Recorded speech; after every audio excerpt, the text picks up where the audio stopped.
الحمد لله رب العالمين والعاقبة للمتقين والصلاة والسلام على سيد الأنبياء والمرسلين سيدنا وحبيبنا وقدوتنا محمد بن عبد الله وعلى آله وصحبه أجمعين أما بعد. قال تعالى في كتابه المجيد والفرقان الحميد: اعوذ باللہ من الشیطان الرجیم بسم اللہ الرحمن الرحیم ووصى بها ابراہیم بنیہ ویعقوب یا بنی ان اللہ اصطفى لکم الدین فلا تموتن الا وانتم مسلمون ام کنتم شہداء اذ حضر یعقوب الموت اذ قال لبنیہ ما تعبدون من بعدی قالوا نعبد إلهك وإله آبائك إبراهيم وإسماعيل وإسحاق إلها واحدا ونحن له مسلمون. وقال النبي صلى الله عليه وسلم ما نحل والد ولدا أفضل من أدب حسن. صدق الله العظيم وصدق رسوله النبي الكريم. معزز حاضرین گرامی قدر، اللہ جل جلالہ کا خالص فضل و احسان ہے کہ اس نے مجھے آپ کو قرآن کریم سمجھنے سمجھانے کے عنوان سے اس مبارک رحاب میں جمع کیا ہے. اللہ ہمارے جمع ہونے کو قبولیت عطا فرمائے اور ان فکروں کو، ان محنتوں کو، ان ٹوٹی پھوٹی کاوشوں کو اللہ امت کی آنے والی نسل میں انقلاب کا اور تبدیلی کا ذریعہ بنائے. جو خامیاں، کوتاہیاں ہم سے کہنے سننے میں، سمجھنے سمجھانے میں ہو چکی ہیں یا ہوں گی، اللہ ان کو اپنے فضل سے معاف فرمائے. تربیت اولاد کا طویل ترین موضوع ان آیات کے درس میں جاری ہے اور ایک بڑا لیول ہم پار کر چکے ہیں. گزشتہ نشستوں میں تربیت اولاد کے نبوی اسلوب کو بیان کیا گیا تھا کہ رسول اللہ صلی اللہ علیہ وسلم نے اولاد کی تربیت کے لیے کیا اصول بیان فرمائے ہیں اور کس طریقے سے اولاد کی تربیت کرنے کو آسان بنا دیا ہے. میں نے گزشتہ ہفتے جب اس موضوع کو شروع کیا تو یہ عرض کیا تھا کہ اولاد کی تربیت کے 3 اسٹیپس ہیں اور 3 مراحل ہیں.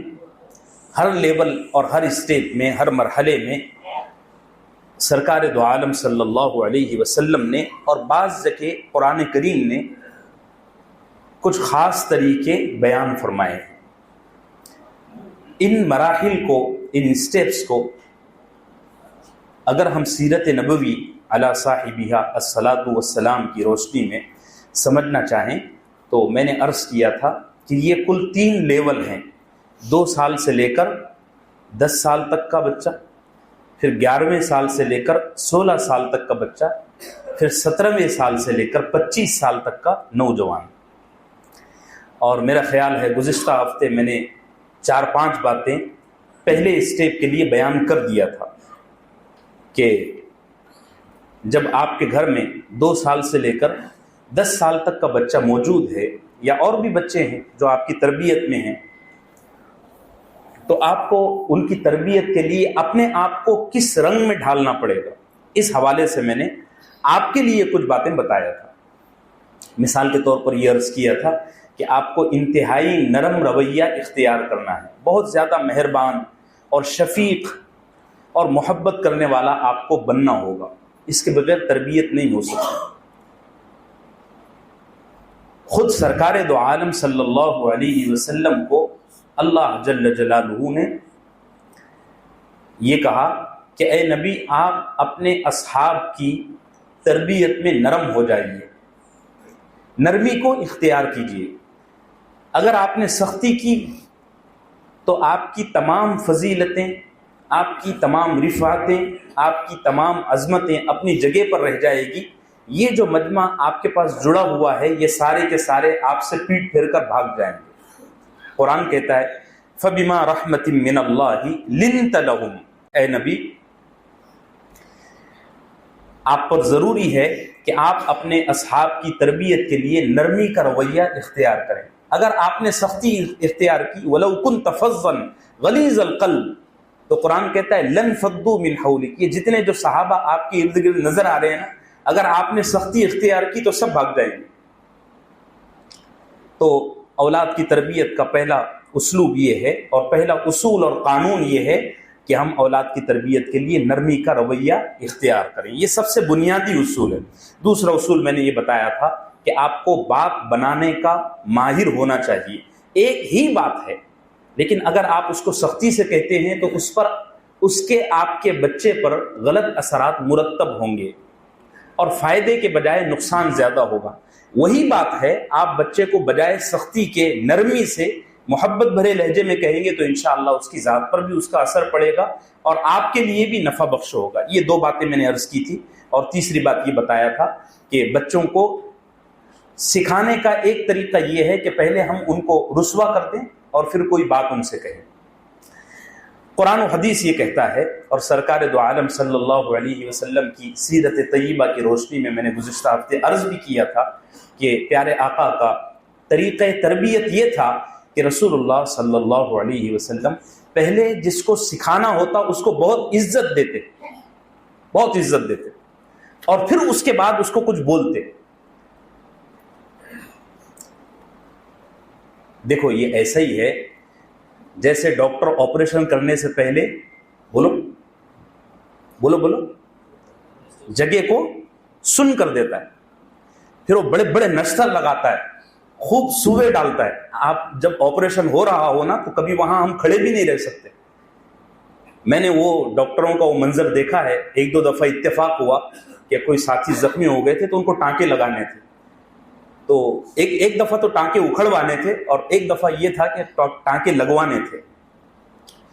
تو ہم جیسا تو دیکھ کر گھبرا جائے، بھائی میرے سے نہیں دیکھا جائے گا. تو کوئی چیز سکھانے کا مشکل سے مشکل بات سکھانے کا بہترین طریقہ یہ ہے کہ نشہ پلا کے گرا دو. کیا کرو؟ نشہ. اور انسان عزت کا بہت بھوکا ہے، محبت کا بہت بھوکا ہے. اولاد کی تربیت میں بہترین طریقہ یہ ہمارے لیے ہو سکتا ہے کہ ہم پہلے بچوں کو عزت دیں خوب. ارے بڑا پیارا بچہ ہے، یہ ہے وہ ہے، اور پھر اس کے بعد اس کو جو مناسب بات آپ کو لگتی ہے وہ کہو. انشاءاللہ آپ کا بچہ دیکھو کیسا انقلاب اس کی طبیعت میں آئے گا انشاءاللہ. اللہ ہم سب کے لیے آسان فرمائے.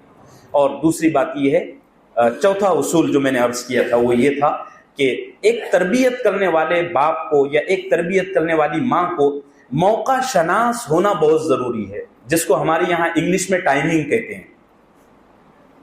ایک ہی چیز ہے، آپ اس کو کئی بار کر رہے ہیں لیکن اس کے کرنے کا طریقہ آپ نے اور اس کے کرنے کا موقع آپ نے صحیح نہیں تلاش کیا، ہاں جی، تو آپ کو اس کا خاطر خواہ فائدہ نہیں ہوگا اور بجائے فائدے کے نقصان بھی ہونے کا امکان ہو سکتا ہے.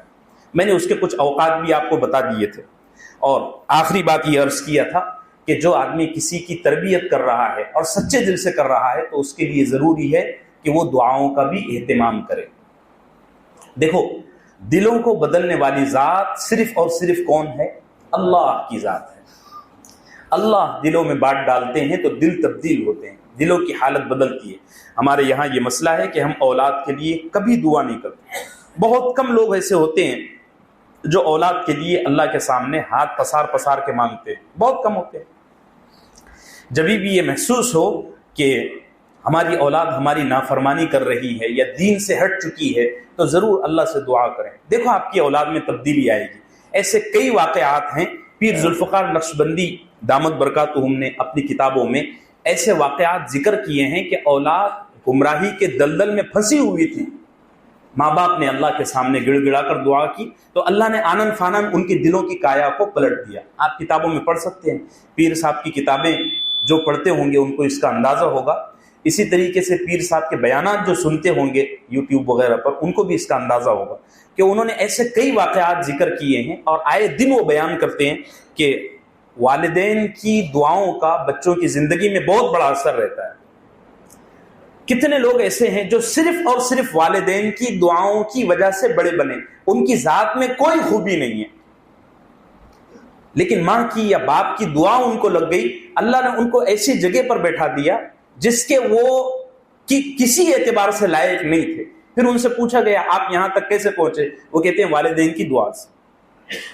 تو سب سے بڑا اصول اگر یہ کہا جائے کہ یہ ہونا چاہیے کہ ہم اپنی اولاد کے لیے ہمیشہ دعا گو ہوں, ہمیشہ اللہ سے دعا کریں کہ اللہ. اور یہ ایسا نہیں ہے, یہ نبیوں کی سنت ہے. تمام انبیاء نے, آپ قرآن کریم میں دیکھو, تمام انبیاء علیہ الصلاۃ والسلام نے اپنی اولاد کی ہدایت کے لیے دعا کی ہے. جن کی سیرت ہم سن رہے ہیں نا ابھی, ابراہیم علیہ السلام کی, انہوں نے بھی اپنی اولاد کے لیے بہت دعا کی ہے. خانہ کعبہ جب تعمیر ہوا, ہم پیچھے پورا سن چکے ہیں, تو اللہ نے ان سے کہا کہ ابراہیم جو مانگو گے وہ ملے گا.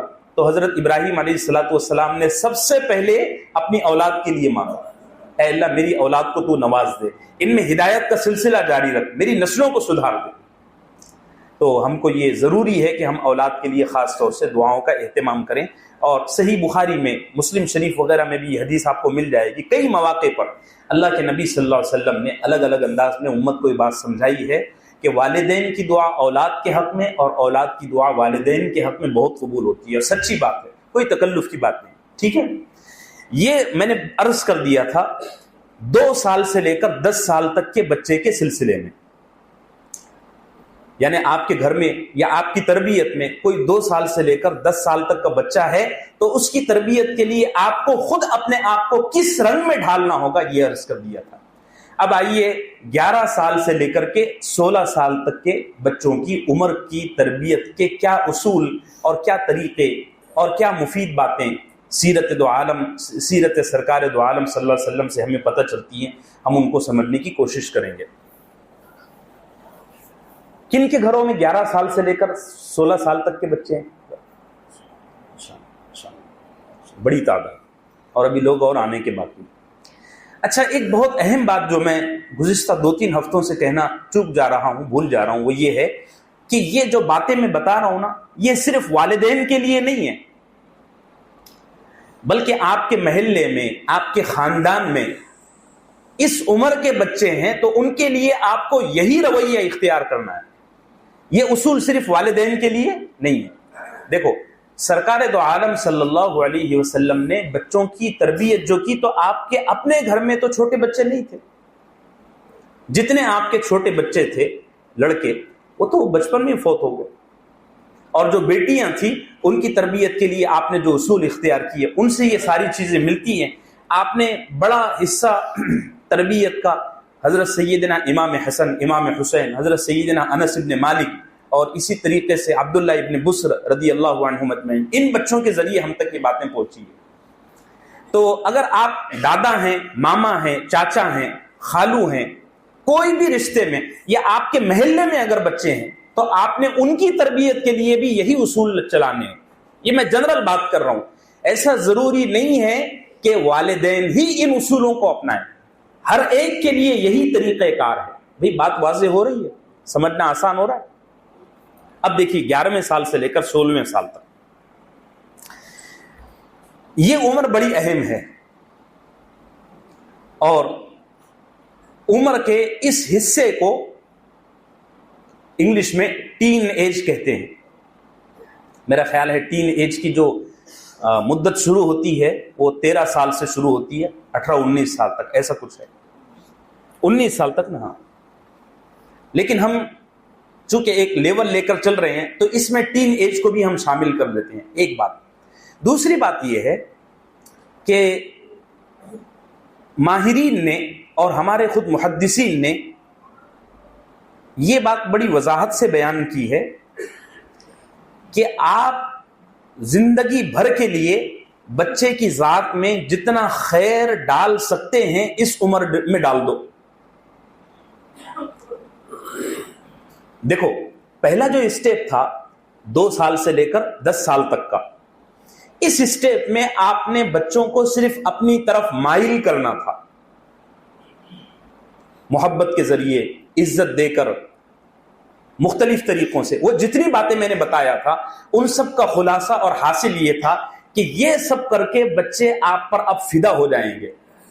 ٹھیک ہے, جتنا کچھ آپ نے سکھایا ہے یا جتنا کچھ آپ نے ان کے ساتھ رویہ اختیار کیا ہے, اس رویے کو اختیار کر کے بچے صرف اور صرف آپ کی ذات سے اب وابستہ ہو جائیں گے.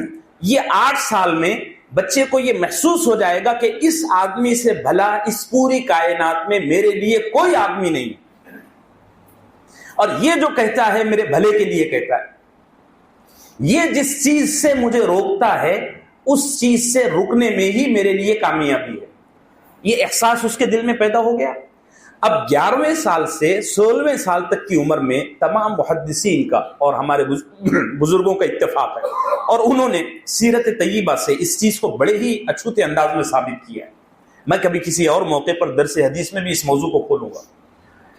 11 سال سے لے کر 16 سال تک کی عمر کا بچہ آپ سے اب سیکھنے کو بیٹھا ہے، اور آپ جتنا خیر، جتنی بھلائیاں، جتنی اچھائیاں ان میں ڈالنا چاہتے ہیں وہ اب آپ ڈال دیجیے۔ اب اس کا سر، اس کا دل، اس کا بدن آپ کے لیے ایک کھلا ہوا ڈرم ہے، آپ اس میں جو بھرنا چاہتے ہیں بھر دیجیے۔ اس لیے عمر کا یہ حصہ تعلیم کے اعتبار سے، تربیت کے اعتبار سے بہت ہی اہم ہے۔ اچھا، دوسری ایک بڑی اہم بات یہ ہے کہ عمر کے اس حصے میں بچہ اب چیزوں کو محسوس کرنے والا ہو جاتا ہے۔ اب تک کہ وہ محسوس کرنے والا نہیں تھا، ہر چیز اس کے لیے کھیل کھلونا تھی۔ اگر تم 10 سال کے اندر کے بچے کو کوئی چیز دو تو وہ اگر کھلونا ہے تو بچہ اس کو قبول کرے گا، اگر کھلونا نہیں ہے اور $1000 کا بھی نوٹ ہے نا تو قریب ہے کہ بچہ اس کو پھاڑ دے۔ ایسا ہوتا ہے، اس کو پتہ ہی نہیں ہے کہ یہ کیا کام کی چیز ہے۔ ہاں، اس کو آپ چاکلیٹ لا کے دو، اس کو آپ ٹافیاں، کھلونے لا کر دو، وہ قبول کرے گا۔ 10 سال تک کی عمر کا بچہ صرف اور صرف کھلونے کی بات جانتا ہے اور کچھ نہیں۔ لیکن یہ 11ویں سال سے لے کر 16ویں سال تک کا بچہ اب ہر چیز کو محسوس کرتا ہے، اس کو پیسوں کی پرکھ ہو جاتی ہے اور اس کو چیزوں کی پرکھ ہو جاتی ہے، ہر چیز کو وہ محسوس کرنے والا، فیل کرنے والا ہو جاتا ہے۔ کہتے ہیں کہ اس عمر میں انسان کے سینسر بیدار ہو جاتے ہیں، جاگ جاتے ہیں، اور کون اس کے ساتھ کیا رویہ اختیار کر رہا ہے، کون اس کو کتنی عزت دے رہا ہے، کون کتنا اس کو ذلیل کر رہا ہے، یہ سارا سب وہ محسوس کرتا ہے اور وہ دماغ میں باتیں ڈالتا ہے۔ جس آدمی نے 11ویں سال سے لے کر 16ویں سال تک کے بچے کو ذلیل کیا نا، وہ بچہ مرتے دم تک اس آدمی کو یاد رکھتا ہے، اور جس نے بچے کو عزت دیا، بچہ مرتے دم تک اس کی عزت کو یاد رکھتا ہے۔ آپ خود اپنی عمر کے اس حصے کو سوچو تو آپ کے دماغ میں اور آپ کے دل میں کچھ شکلیں ابھرے گی کہ یار میرے فلاں چچا تھے، فلاں ماما تھے، میرے دادا جان تھے، انہوں نے بڑی عزت مجھے دی، بڑی شفقت ان کی مجھ پر ہوا کرتی تھی۔ ہے کہ نہیں ایسا؟ عمر کا یہ حصہ بہت محسوس کرنے کا اور بہت احساس کرنے کا ہوتا ہے۔ اس لیے علماء نے عمر کے اس حصے کی تربیت کے لیے کچھ خاص باتیں بتائی ہیں۔ اردو زبان میں عمر کے اس حصے کو لڑکپن کہا جاتا ہے، اور انگلش میں اس کو ٹین ایج کہتے ہیں۔ دیکھیے،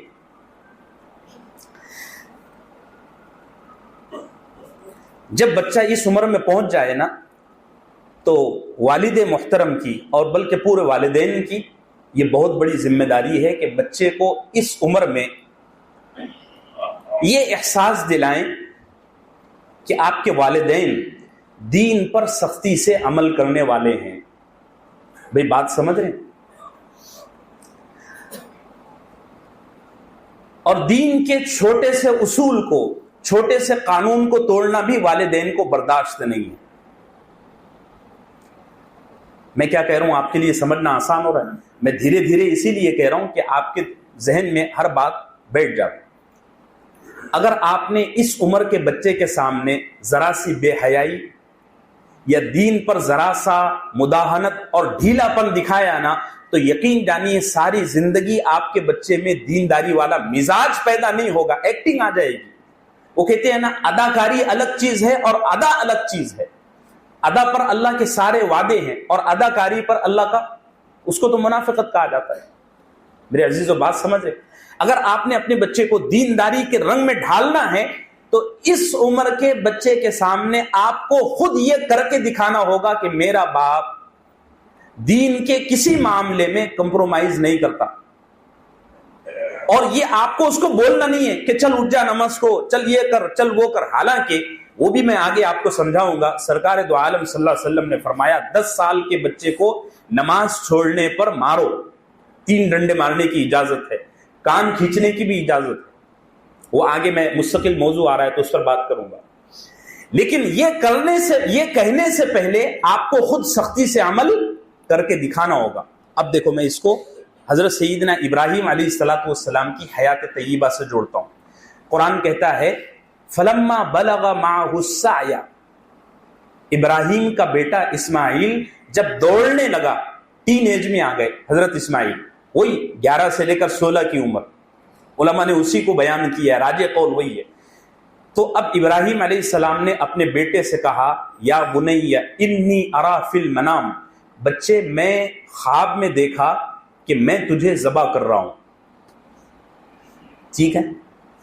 اب حالانکہ نبی کا خواب سچا ہوتا ہے اور جو خواب نبی دیکھ لے اس پر عمل کرنا فرض ہو جاتا ہے، یہ ہمارا عقیدہ ہے، صحیح بالکل واضح بات ہے. لیکن ابراہیم علیہ الصلوۃ والسلام نے بیٹے کی نفسیات کو اور بیٹے کی تربیت کو بھی آزمایا کہ بچے کی رائے لی. یہ نہیں کہ مجھ پر فرض ہو گیا کہ میں تجھے بھی ذبح کر دوں، ایسا نہیں. فرمایا فانظر ماذا ترى، بچے تیری کیا رائے ہے ذرا تو بول دے تاکہ میں تیری بھی رائے دیکھ لوں. چونکہ بچے کا ذہن پچھلے 10 سال میں بن چکا تھا کہ میرا باپ دین کے معاملے میں پیچھے ہٹنے والا نہیں ہے، تو بچے نے کیا کہا یا ابتی، ابا جان افعل ما تؤمر، جو آپ کو کرنے کا حکم دیا گیا ہے آپ اس پر عمل کیجئے، میں بالکل تیار ہوں. ابراہیم علیہ الصلوۃ والسلام نے اپنے بچے کا پچھلے 13-14 سال میں یہ ذہن بنا دیا تھا کہ اپنے ابا جان دین کے معاملے میں کمپرومائز نہیں کرنے والے ہیں، فجر کی نماز کے بارے میں کمپرومائز کرنے والے نہیں ہیں. اگر میں نہ بھی بولوں تو میری بدنصیبی ہے کہ میں ناکام ہو جاؤں گا، لیکن اگر میں ہاں کہتا ہوں تو میرے لیے اسی میں کامیابی ہے. اسماعیل علیہ الصلوۃ والسلام نے گردن جھکا دی. اب صورتحال یہ ہے کہ بچہ، یہ تو قربانی تو بہت دور کی بات ہے، کسی مستحب عمل کرنے کو باپ کہتا ہے تو بچہ راضی نہیں ہوتا ہے؟ کہاں راضی ہوتے ہیں؟ بہت کم بچے ایسے ہوتے ہیں. کوئی مستحب کام کرنے کو بچے تیار نہیں ہوتے، اور وہاں باپ کہہ رہا ہے کہ میں تیرے کو ذبح کرنا چاہتا ہوں، تیری کیا رائے ہے؟ تو بیٹا کہہ رہا ہے کہ جی کر سکتے ہیں. ابراہیم نے بچے کی تربیت ایسے کر دی تھی اور اس کا ذہن ایسے بنا دیا تھا کہ بچہ سمجھ گیا تھا میرا بیٹا، میرا باپ اب مجھے ذبح کیے بغیر راضی ہونے والا نہیں ہے.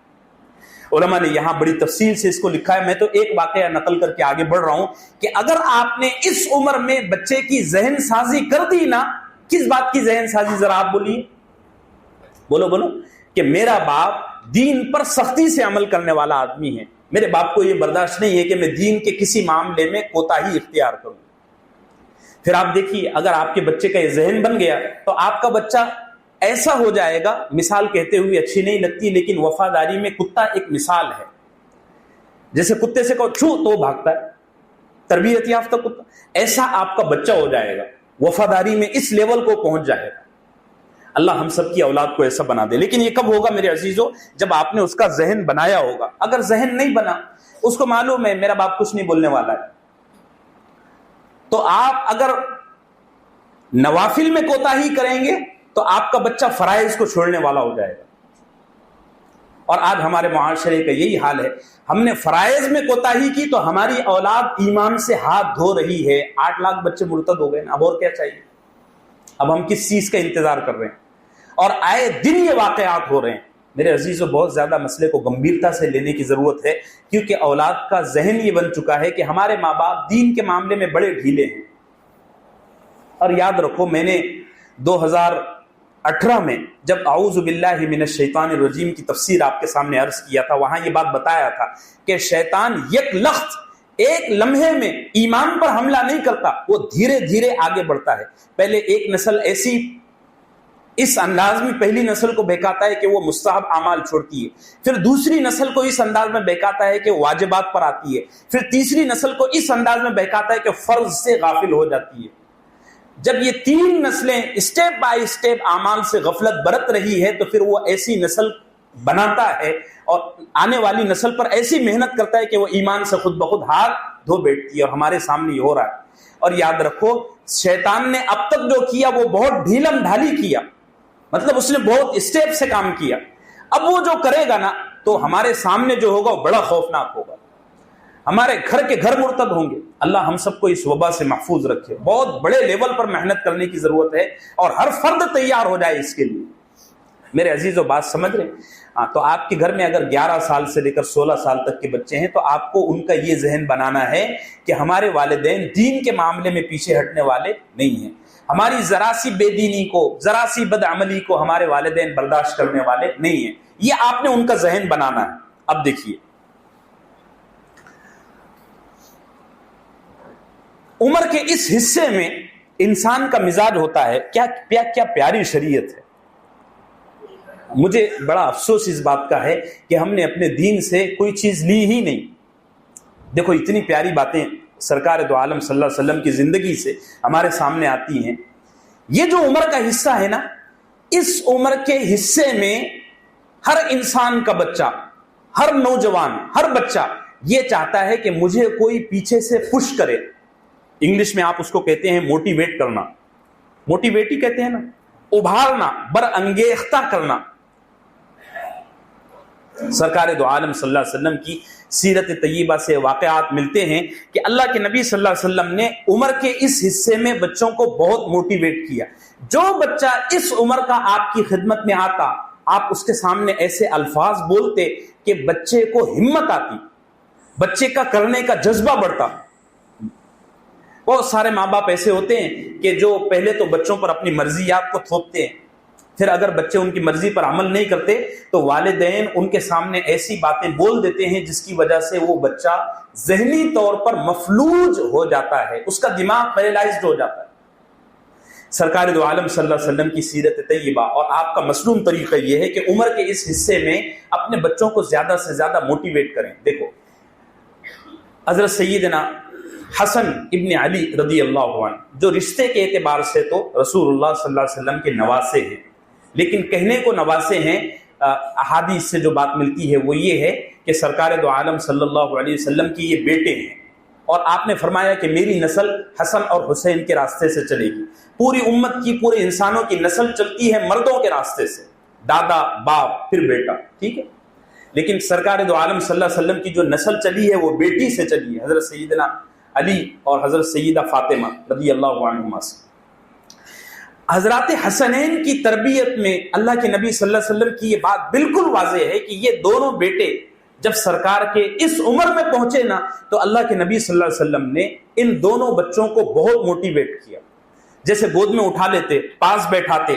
ایک دفعہ بیٹھے ہوئے تھے تو اللہ کے نبی صلی اللہ علیہ وسلم نے حضرت سیدنا حسن کی طرف دیکھ کر کہا کہ یہ میرا بچہ معمولی بچہ نہیں ہے، یہ اس جہاں میں بھی سردار ہے اور آخرت میں بھی نوجوانوں کا سردار ہے۔ دیکھ رہے ہیں موٹیویٹ کر رہے ہیں کہ نہیں؟ ہم اپنے بچے کو پہلے ہی رسوا کر دیتے ہیں۔ اور سرکار کا کیا طریقہ ہے کہ اللہ کے نبی صلی اللہ علیہ وسلم اس بچے کو دنیا میں بھی سرداری کا مژدہ سنا رہے ہیں اور آخرت میں بھی کامیابی کا اور سرداری کا بشرا سنا رہے ہیں۔ اللہ ہم سب کو یہ طریقہ نصیب فرمائے۔ اور ایک دفعہ فرمایا میرا یہ بیٹا ایسا سردار ہے کہ میرے اس دنیا سے چلے جانے کے بعد ایک وقت آئے گا کہ میری امت کے دو گروہ آپس میں لڑ پڑیں گے، بڑی شدید جنگ ہوگی۔ میرا یہ بیٹا ان دونوں گروہوں میں اور ان دونوں گروہوں میں پارٹیوں میں جوڑ کرانے کا، صلح کرانے کا ایک بہت بڑا ذریعہ بن جائے گا۔ ان ھذا ابنی سید، میرا یہ بیٹا ایسا سردار ہے کہ جس کے ہاتھ پر میری امت کے دو گروہ جو آپس میں لڑیں گے ان میں صلح ہوگی۔ اور واقعتاً پھر ایسا ہوا۔ اللہ کے نبی صلی اللہ علیہ وسلم اس دنیا سے پردہ فرما گئے۔ آپ کے چلے جانے کے 41 سال بعد صحابہ میں آپس میں اختلاف ہوا۔ حضرت سیدنا امیر معاویہ ایک طرف، حضرت سیدہ عائشہ رضی اللہ عنہا ایک طرف، اور دوسری طرف حضرت سیدنا علی ابن ابی طالب، دونوں میں جنگیں ہوئی اور ایک خاندانی انتشار ہوا۔ وہ ایک بڑا طویل مسئلہ ہے، شیعہ سنی اختلاف کی بنیاد بھی وہیں سے چلتی ہے۔ تو حضرت سیدنا حسن کو یاد آیا کہ میرے ابا نے، میرے نانے نے مجھے یہ بشارت دی تھی، اب اس کو پورا کرنے کا وقت آ چکا ہے۔ حضرت سیدنا حسن نے رضامندی کے ساتھ اس جنگ سے پیچھے ہٹے اور دونوں گروہوں میں اتفاق کروایا۔ تو اس عمر کے حصے میں ہم اپنے بچوں کو کیا کریں؟ زیادہ سے زیادہ موٹیویٹ کریں۔ اسی لیے آپ دیکھیں گے کہ اللہ کے نبی صلی اللہ علیہ وسلم عید کے دن اور عید کے علاوہ کسی خاص موقع پر، جیسے جمعے کا دن ہو گیا اور بھی کوئی خوشی کا موقع ہوتا، تو سرکار دو عالم صلی اللہ علیہ وسلم مدینے سے باہر بچوں کے مقابلے کرواتے، تیر اندازی کے، گھوڑ سواری کے، دوڑ کے، جسمانی مقابلے کرواتے۔ جس سے بچوں کی صحت بھی اچھی رہتی اور بچے کام کرنے میں ابھار محسوس کرتے. اور سرکار دو عالم صلی اللہ علیہ وسلم جس بچے کو کامیاب پاتے, جس بچے کو با ہمت پاتے, اس کو خوب موٹیویٹ کرتے. جو مقابلے میں شکست کھا جاتے, وقتی شکست ہوتی ہے, اللہ کے نبی صلی اللہ علیہ وسلم ان کو ایسے الفاظ کہتے کہ وہ بچہ اگلے مقابلے کے لیے اپنے آپ کو زیادہ سے زیادہ تیار کرتا. یہ مدرسوں میں, یہ اسکولوں میں جو پروگرام ہوتے ہیں, اس کی وجہ ایک یہ بھی ہوتی ہے اور اس کے بڑے فائدے ہوتے ہیں. میرے عزیزو, ہم اپنے بچوں کو عمر کے اس حصے میں زیادہ سے زیادہ موٹیویٹ کرنے کی کوشش کریں. اس کے بڑے فائدے ہیں اور سب سے بڑی بات یہ ہے کہ یہ تربیت کا مسنون طریقہ بھی ہے. اب آپ دیکھیے, عمر کے اس حصے میں مربی کو یعنی تربیت کرنے والے کو تیسری چیز جو کرنی ہے وہ یہ ہے کہ اپنے بچے کا احتساب کرنے کا اہتمام کریں. دیکھیے, میں شروع سے ایک بات آپ سے عرض کرتا چلا آ رہا ہوں کہ بچے جھوٹ بہت بولتے ہیں, بچے باتیں بہت بناتے ہیں. گیا تھا کہیں کچھ غلط کام کرنے کے لیے, واپس آیا تو کیا کہتا ہے, جی میں میرے دوست کے یہاں بیٹھا تھا. اور بچے اتنے چالاک ہوتے ہیں کہ پہلے سے پورا پروگرام سیٹ کر لیتے ہیں, دیکھنا میرے ابا کا فون آئے گا تو بول دینا. سرکار دو عالم صلی اللہ علیہ وسلم کا اور سلف صالحین کا یہ طریقہ تھا کہ اس عمر کے بچوں پر پوری نظر رکھو اور 2-3 بار ان کا ایسا محاسبہ سختی کے ساتھ کرو. سختی میں اعتدال ہونا چاہیے. بہت زیادہ سختی مطلب یہ ہے کہ میں نے جو کہا ہے کہ محبت کے اصول اگر پامال ہوتے ہیں تو پھر وہ سختی نہیں ہے, وہ یہ ہے کہ آپ اپنا غصہ اتار رہے ہو. سختی الگ چیز ہے اور غصہ اتارنا الگ چیز ہے. سرکار دو عالم صلی اللہ علیہ وسلم اور سلف صالحین کی سیرت سے یہ پتہ چلتا ہے کہ عمر کے اس حصے میں بچے بہت بناوٹی باتیں کرتے ہیں, بہت جھوٹ بولتے ہیں. تو اس کا بہترین علاج یہ ہے کہ آپ 2-4 بار ایسا محاسبہ کر لو کہ بچہ جھوٹ بولنے کو اور غلط کام کرنے کو خود بخود پیچھے ہٹ جائے. اسی لیے آقا صلی اللہ علیہ وسلم نے عمر کے اس حصے میں بچوں کا احتساب کرنے کی تلقین فرمائی ہے. سنن ابی داؤد کی میں نے وہ حدیث بھی آپ کے سامنے کئی بار نقل کر دیا ہے کہ اللہ کے نبی صلی اللہ علیہ وسلم نے بچوں کو جھوٹ سے بچانے کا کیا طریقہ بتایا ہے. کوئی بچہ آپ کا بات بنا رہا ہے, اگر آپ کو اس کے ہاؤ بھاؤ سے, ہمارے گاؤں کی زبان میں اس کو کہتے ہیں ہاؤ بھاؤ, یعنی چہرے موڑے سے, اور انگلش میں کہیں گے باڈی لینگویج سے یہ محسوس ہو رہا ہے کہ بات بنا رہا ہے, فوراً کوشش کرو کہ حقیقت کھل کے سامنے آ جائے. اور آپ کو ایسا بار بار نہیں کرنا پڑے گا. 3-4 بار اگر آپ کا بچہ اس طرح کی بات میں پھنس گیا نا, تو اگلی دفعہ اس کو پکڑنے سے اور اس کو یہ کرنے سے خود بخود اس کی کمر ٹوٹ جائے گی. اللہ ہم سب کو نصیب فرمائے. اب آگے آئیے, 17 سال سے لے کر کے 25 سال تک کی عمر کے بچوں کے ساتھ تربیت میں کیا اصول مربی کو اختیار کرنے چاہیے. دیکھیے, عمر کا یہ حصہ انتہائی اہمیت کا حامل ہے. سب سے بڑی بات یہ ہے کہ جب ہمارے بچے 17ویں سال کی عمر میں داخل ہوتے ہیں تو اس وقت والدین خود ڈھیلے ہونا شروع ہو جاتے ہیں جسمانی اعتبار سے. دیکھو, میری عمر ابھی 36 سال ہے, میرے بچے ابھی 4 سال کے ہیں. اب میرے بچے جب 18 سال کی 17 سال کی عمر میں داخل ہوں گے تو اس وقت میری عمر کتنی ہو جائے گی, بولو ذرا, 50 ہو جائے گی نا. بھروسہ تو اگلے چند لمحوں کا بھی نہیں ہے, ایک فطری حساب ہم جوڑ رہے ہیں. 50 سال میں آدمی چچا بن جاتا ہے نا, بولو بولو, ٹاٹیے ڈھیلے ہو جاتے ہیں کہ نہیں. اور اگر کوئی مہربانی نہ ہو تو ایک آدھ شوگر کی بی پی کی ٹیبلٹ بھی شروع ہو جاتی ہے. سب سے اہم بات یہ ہے کہ عمر کے اس حصے میں اب آپ خود اس لائق نہیں ہیں کہ کوئی ٹینشن پالو, کوئی ہیڈک پالو.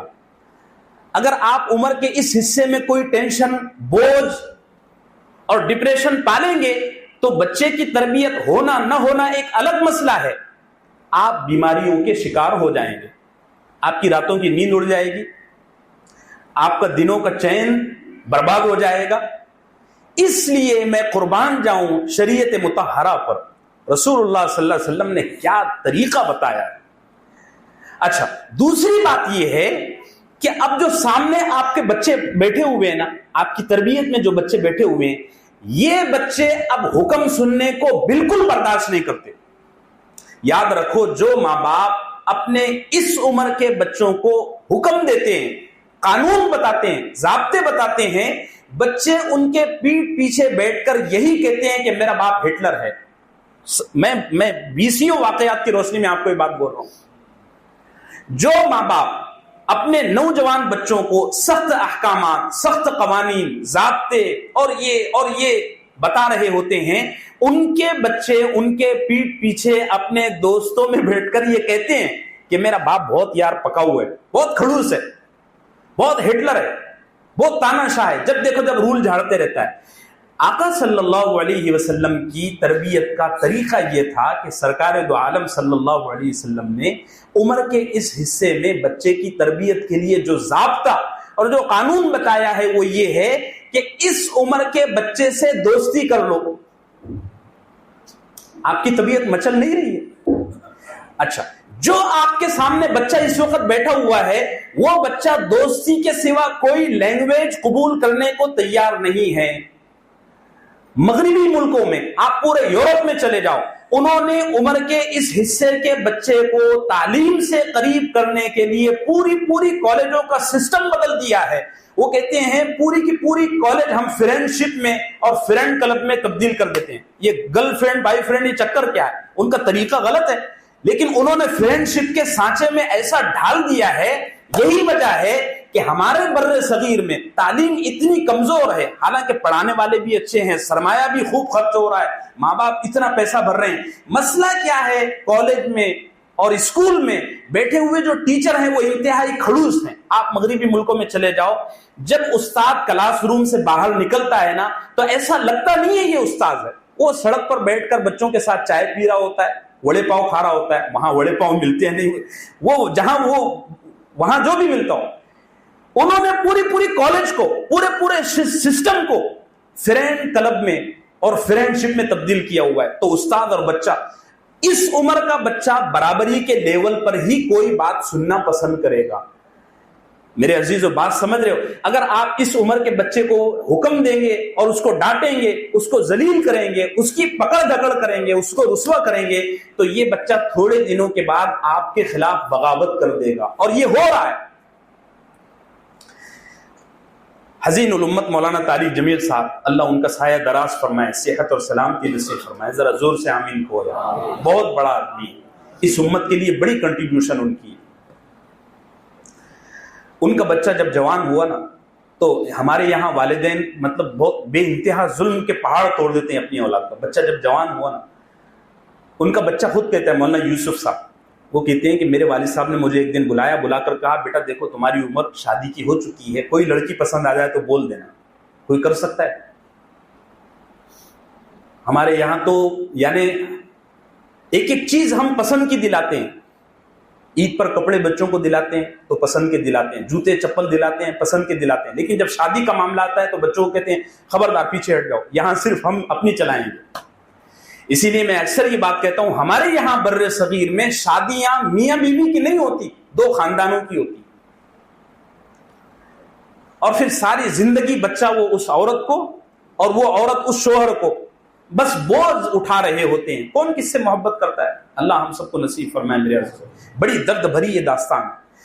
آقا صلی اللہ علیہ وسلم کی تعلیم اور آپ کی تربیت یہ ہے کہ عمر کے اس حصے میں آپ بچے سے دوستی کر لیں، اور عمر کے اس حصے میں بچے کا ذہن ایسا بن چکا ہوتا ہے کہ بچہ اس حصے میں والدین کی وہی بات سنتا ہے جو وہ ایز اے فرینڈ اس سے کہہ رہے ہوتے ہیں۔ دیکھو، جتنا کچھ اچھا اور جتنا کچھ تربیت کا معاملہ آپ نے کرنا تھا وہ 8 سال 2 سال سے لے کر کے 16 سال تک کی عمر میں آپ کر چکے۔ اب آپ بچے کو آرڈر دینے کے اہل نہیں رہے، حکم دینے کے اہل نہیں رہے۔ میرے عزیزو، اس بات کو سمجھو اور اس پر عمل کرنے کی کوشش کرو۔ میں سمجھتا ہوں اس پورے مجمع میں بڑی تعداد ایسے والدین کی ہے جن کے گھر میں 16 سال سے لے کر 25 سال تک کی عمر کے بچے، ذرا ہاتھ اونچے کریں، دیکھو کتنی بڑی تعداد ہے ماشاءاللہ۔ اگر آپ عمر کے اس حصے میں بچے کو روک ٹوک کریں گے، سخت اور قوانین بنائیں گے، بچہ آپ کا باغی ہو جائے گا۔ اللہ ہم سب کو یہ بات سمجھنے کی توفیق نصیب فرمائے۔ میں بورڈ پر ایک بات آپ کو سمجھا دیتا ہوں تاکہ آپ کے بہت سارے سوالات کا جواب بھی آپ کو مل جائے۔ ایک چیز ہے جو میں بار بار آپ سے کہہ رہا ہوں، اور وہی چیز آپ کی طرف سے سوالات کی شکل میں مجھے مل رہی ہے، اس لیے میں اس کو ایسا 2-3 منٹ لگیں گے بلکہ وقت نکل جائے گا، اس انداز میں سمجھا دیتا ہوں کہ آپ کے لیے بڑی آسانیاں ہو جائیں گی، اور خواتین کی طرف سے جو بڑی کثیر تعداد میں سوال آ رہے ہیں ان کو بھی یہ سوال سمجھنے میں اور یہ اشکال اور یہ اعتراض سمجھنے میں آسانی پیدا ہو جائے گی۔ دیکھیے ہوتا کیا ہے، میں نے بچے کی تربیت کے 3 اسٹیپ بتائے آپ بتائیں ذرا کون کون سے. پہلا اسٹیپ کیا ہے؟ 2 سال سے لے کر 10 سال. پھر دوسرا اسٹیپ 11 سال سے لے کر 16 سال. پھر تیسرا اسٹیپ 17 سال سے لے کر 25. ان تینوں اسٹیپس میں ہم کو جو کام کرنا ہے، تربیت کا بنیادی اور بیسک رول جس کے بغیر تربیت ممکن نہیں ہے، وہ یہ ہے کہ ہم اپنی اولاد کے ساتھ محبت کرنے والے بنیں. اب ایک چیز ذہن میں رکھیں، محبت کے الگ الگ رنگ ہوتے ہیں. ہر رنگ کو اگر آپ تینوں اسٹیپ میں اپلائی کریں گے نا تو بھی غلطی کر جائیں گے. مثال کے طور پر جو پہلا اسٹیپ ہے محبت کا، بچے کی تربیت کا، وہ ہے 2 سال سے لے کر 10 سال. اب یہاں جو محبت کا رنگ ہے، میں نے عرض کیا تھا کہ اس عمر میں بچے سے ایسی محبت کرو کہ بچے کے لیے قانون بناؤ مت، بنے ہوئے قانون توڑ دو. 2 سال سے لے کر 10 سال تک کی عمر کے بچے کے لیے کوئی قانون نہیں ہوتا. اس کو کہتے ہیں اندھی محبت. ٹھیک ہے، کوئی قانون نہ بنے، ہر قانون ایسے بچے کے لیے ٹوٹ جائے. جب اللہ نے اس عمر کے بچے پر نماز فرض نہیں کی، اس عمر کے بچے پر زکوٰۃ فرض نہیں کی، اس عمر کے بچے سے حدیث کہتی ہے کہ قلم اٹھا لیے گئے، یعنی قانون کا قلم ان پر چلتا ہی نہیں. ٹھیک ہے، تو اس عمر کے بچے کے لیے ہر قانون توڑ دیا جائے گا. ٹھیک ہے. اب جو دوسرا اسٹیپ ہے 11 سال سے لے کر 16 سال تک کی عمر کا، یہاں پر قانون سمجھائے جائیں گے کہ بچے یہ غلط ہے، یہ صحیح ہے، یہ ایسا ہے، یہ ویسا ہے. اس کو ضابطے کی پابندی کرنے کی فکر کی جائے گی. یہاں تک تو ٹھیک ہے، پہلے اسٹیپ میں ہم نے قانون اس کو بتایا بھی نہیں، سمجھایا بھی نہیں. دوسرے اسٹیپ میں مسئلہ یہ ہے کہ اب بچے کو قانون سمجھانا ہے، اس کی زندگی میں یہ چیز ڈالنا ہے. اور قربان جاؤں سرکار دو عالم صلی اللہ علیہ وسلم پر، تیسرے اسٹیپ میں آقا صلی اللہ علیہ وسلم نے فرمایا کہ اپنے بچے کو تیسرے مرحلے میں جتنی باتیں آپ سکھا چکے ہیں، عملی طور پر کر کے دکھا چکے ہیں، اب اس بچے کو یہ بات بتاؤ کہ اس پر عمل کرنے کا تم پر اب وقت آ گیا ہے. امام ابن قیم جوزی نے اس کو اتنے پیارے انداز میں اور مختصر طور پر نقل کیا ہے. وہ فرماتے ہیں پہلے مرحلے میں محبت ہو شفقت والی، دوسرے مرحلے میں محبت ہو رفاقت والی، تیسرے مرحلے میں محبت ہو صدیق والی. شفیق، رفیق، صدیق. شفیق کہتے ہیں ایسی محبت کرنے والا جو محبت میں قانونوں کی پابندی نہ کی جائے. رفیق کہتے ہیں ایسی محبت کرنے والا جس میں قانونوں کو اور اصولوں کو متعارف کروایا جائے کہ یہ غلط ہے، یہ صحیح ہے. اور صدیق کہتے ہیں، صدیق عربی میں دوست کو کہتے ہیں، صدیق کہتے ہیں دوستی کرنے والا. میرے عزیزو، آپ کی محبت ہے ایک ہی لیکن رنگ اس کے الگ الگ ہیں. میرے عزیزو، یہ ایسا ہی ہے جیسے سورج جب صبح طلوع ہوتا ہے تو اس کا کچھ اور رنگ ہوتا ہے. نصف النہار، ابھی دوپہر میں آپ چلے جاؤ، ابھی وہ آگ کے گولے برسا رہا. شام کے وقت آپ دیکھ لو، اس کا رنگ کچھ اور ہو چکا ہوتا ہے. حالانکہ سورج بولو ایک ہی ہے لیکن اس کے رنگ الگ الگ ہیں. ایسے ہی ہم سب کو اپنی اولاد کی کامیاب تربیت کرنے کے لیے یہ اصول اپنانے کی ضرورت ہے کہ پوری زندگی ہم اپنے بچوں کے سامنے محبت باقی رکھیں گے لیکن محبت کے رنگ الگ الگ باقی رکھیں گے. بات سمجھ میں آ رہی ہے میرے عزیزوں؟ آسان ہو گیا آپ کے لیے سمجھنا، کوئی اشکال تو نہیں ہے. ویسے اشکال اور اعتراضات زیادہ خواتین کی طرف سے آ رہے ہیں. آپ حضرات تو ماشاءاللہ بڑے سیدھے ہیں، جو بات کو سن کر اس پر عمل کرنے کی کوشش کرتے ہیں. ٹھیک ہے میرے عزیزوں؟ تو عمر کے اس حصے میں بچوں کے لیے آپ کیا کریں بھائی؟ دوستی والا ماحول اپنے گھر کا بنائیں. اگر آپ نے اپنے اس عمر کے بچے سے دوستی نہیں لگائی تو آپ کامیاب تربیت کرنے والے نہیں ہیں. اچھا جی، عمر کے اس حصے میں بچے کے بدن کے جو اعضاء ہیں وہ نوجوانی کی طرف متوجہ ہو جاتے ہیں.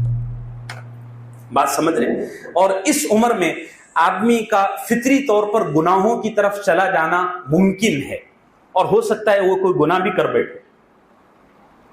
اس لیے علماء فرماتے ہیں کہ آپ خود اپنے بچے کو گناہوں سے بچ کر دکھاؤ. دیکھو یہاں مسئلہ آتا ہے نہیں عن المنکر کا. جتنی اچھائیوں کا حکم آپ اپنے بچوں کو دے سکتے تھے وہ پچھلی عمر میں آپ دے چکے ہیں. اب یہاں آپ کو اپنے بچے کو دوستی کے رنگ میں، یاد رکھو یہ چیز مس نہیں ہونا چاہیے، بنیادی اصول ہے، دوستی کے رنگ میں آپ کے بچے کو آپ نے کیا سکھانا ہے؟ گناہوں سے بچ کر، اور اس کے دل دماغ میں یہ بات بیٹھانی ہے کہ بچے گناہ سے بچ جانا یہ جہنم سے بچ جانے کا بہت بڑا ذریعہ ہے، اور یہ تمہاری دنیاوی اور اخروی کامیابی کا ذریعہ ہے۔ اللہ ہم سب کو نصیب فرمائے۔ آخری بات جو میں عرض کرتا ہوں وہ یہ ہے کہ اپنے بچوں کے لیے استغفار کا، اس عمر کے بچوں کے لیے استغفار کا خاص اہتمام کریں۔ میں میرے عزیزوں نہیں بتا سکتا کہ ہمارے نوجوان بچے کس کس گناہ میں مبتلا ہیں۔ اللہ ہم سب کے بچوں کو پاک دامن بنائے، عفیف بنائے۔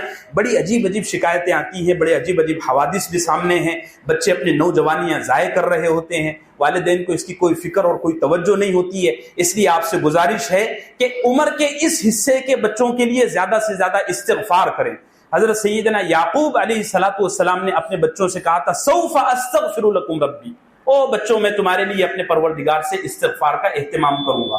اللہ ہم سب کو ایسا بنائیں کہ ہم کامیاب والدین بن جائیں، اپنی اولاد کی صحیح تربیت کرنے والے بن جائیں، اور ہماری آنے والی نسل کو اللہ صلاح اور تقوی والا بنائیں۔ بات سمجھ رہے میرے عزیز؟ آپ کے جو سوالات ہیں وہ آپ واٹس ایپ پر بھیجتے جائیں، اگلے 1-2 ہفتے موضوع چلے گا، پھر میں انشاءاللہ اس کو بند کر دوں گا۔ وصلی اللہ وسلم۔